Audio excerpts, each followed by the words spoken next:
सुप्रभात प्यारे बच्चों।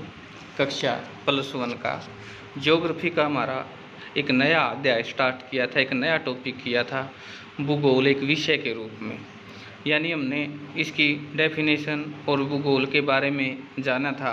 उसी कड़ी को आगे बढ़ाते हुए आज हम इसके बारे में विस्तारपूर्वक जानेंगे और उसके बारे में पढ़ेंगे। हमें पृथ्वी पर भौतिक तथा सांस्कृतिक वातावरण में भिन्नता दिखाई पड़ती है। अनेक तत्वों में समानता तथा कई असमानताएं पाई जाती है। अतएव भूगोल को क्षेत्रीय भिन्नता का अध्ययन मानना तार्किक लगता है। एक प्रकार से भूगोल को उन सभी तथ्यों का अध्ययन करना होता है जो क्षेत्रीय संदर्भ से भिन्न होते हैं।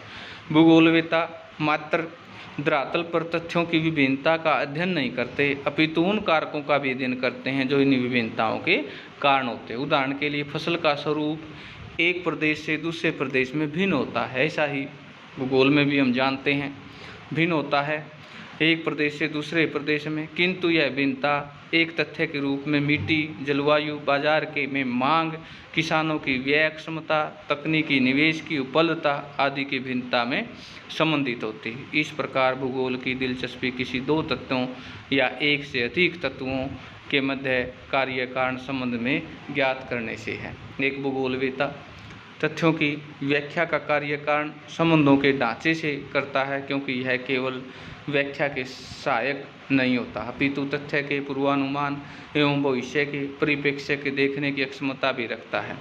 भौतिक तथा मानवीय दोनों प्रकार के भौगोलिक तथा स्थैनिक नहीं, अपितु गत्यात्मक होते हैं। वे सतत परिवर्तन, पृथ्वी तथा अथक और निरंतर सक्रिय मानों के बीच आबद्ध प्रक्रियाओं के फलस्वरूप कालांतर में परिवर्तित होते रहते हैं। आदिम मानव समाज में अपने निकटतम पर्यावरण पर सीधे तौर पर निर्भर करता था, अब ऐसा नहीं है। भूगोल एक प्रकार की प्रकृति तथा मानव के समग्र इकाई के रूप में अंतर प्रक्रिया के अध्ययन से संबंधित है। मानव प्रकृति का एक अंगभूत भाग है, वह प्रकृति पर अपनी छाप छोड़ता है। प्रकृति मानव जीवन के अपने पक्षों को प्रभावित करती है और प्रकृति उसकी जरूरतों को पूरा भी करती है। इसकी छाप उसे वस्त्र, आवास, व्यवसाय आदि पर देखी जाती है।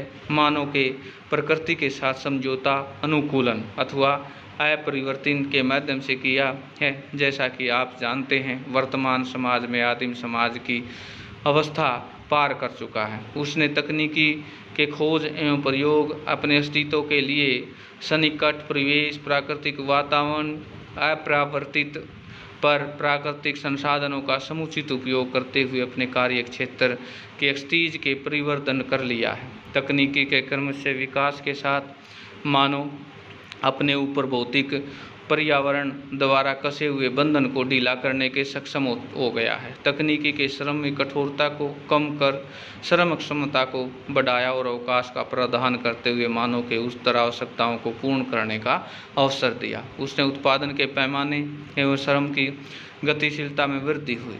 भौतिक वातावरण एवं मानव के अन्योन्याक्रिया में एक कवि द्वारा संक्षेप में मानव को ईश्वर के बीच निम्न वार्तालाप के माध्यम से व्यक्त किया गया। आपने मिट्टी का सृजन किया, जैसे कप का निर्माण किया। आपने रात्रि का सृजन किया, जैसे दीपक बनाया। यानी आवश्यकता आविष्कार की जननी है।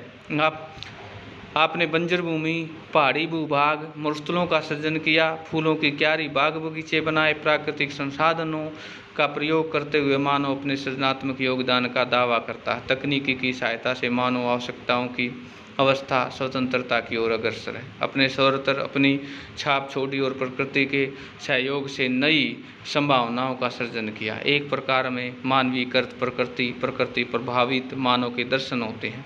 भूगोल इसी अंतर प्रक्रियात्मक संबंध का अध्ययन करता है। परिवहन और संचार के साधनों का जाल पदानुक्रमिक केंद्रों के माध्यम से एक क्षेत्र में समालित संगठित हो गए। सामाजिक विज्ञान के रूप में भूगोल इसी एक क्षेत्रीय का समाकलन संगठन करता है। एक वैज्ञानिक विषय के रूप में भूगोल 3 वर्गीकृत प्रश्नों, क्या क्या है वो प्रश्न? पहला प्रश्न है, कुछ प्रश्न धरातल पर पाए जाने वाले प्राकृतिक और सांस्कृतिक विशेषताओं के प्रतिरूप की पहचान से जुड़े, जो क्या प्रश्न के उत्तर देते हैं। क्या कुछ प्रश्न पृथ्वी के भौतिक, प्राकृतिक तत्वों के वितरण में संबंधित होते हैं, जो कहाँ प्रश्न से संबंध होते हैं, सब मिलाकर उक्त दोनों प्रश्नों की प्राकृतिक और सांस्कृतिक तत्वों के वितरण स्थिति में ध्यान में रखा गया। इन प्रश्नों में कौन से तत्व कहाँ से तत्व से संबंधित सूचीबद्ध सूचनाओं से प्राप्त होते थे, औपनिवेशिक काल में यह उपागम बहुत प्रचलित है। इन दो प्रश्नों के तीसरे प्रश्न को जुड़ने में भूगोल एक वैज्ञानिक विषय भी नहीं बन सका।